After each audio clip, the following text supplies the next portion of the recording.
Hi friends, आज आम बनवा जगन्नाथ प्रिय भोग अमृत खंड। आसतु देखा यहाँ आम केमी प्रस्तुत कर।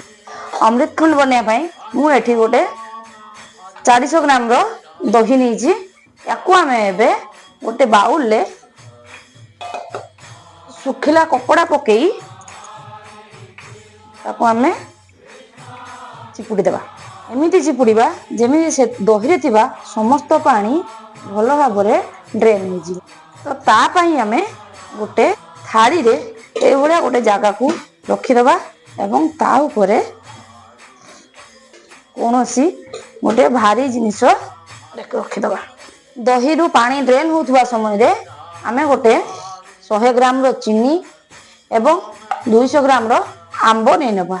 आंब रु भल भाव चोपा छड़ाई यार पेस्ट तैयारी करदबा एवं चीनी को पाउडर तैयारी करदबा।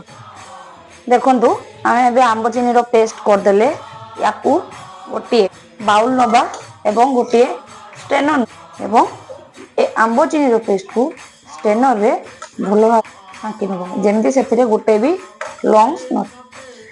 एबे हमर दही देखंतु पानी सब ड्रेन हे गला परे एमती देखा जाउची। याकू हमें तैयारी कर रखिथिबा मैंगो पेस्ट रे बाहर करदबा। एबे आमे दही एथिरे आंब रे पके देलु आंब पेस्ट रे याकू आमे भल भाव रे मिक्स करिया।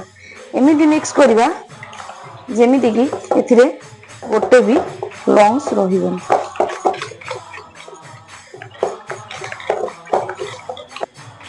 भल भाव रे याकू एमिति मिक्स करिबा जेमिति एथिरे भी गोटे भी लंग्स न रहिबो। आपन देखि पाथुबे यह किभली क्रीमी क्रीमी देखा जाउछ। एही वीडियोटी आपनको केमिति लागिला मते कमेंट माध्यम रे जणांतु एवं मो चैनल को लाइक सब्सक्राइब शेयर करंतु। हरे कृष्णा।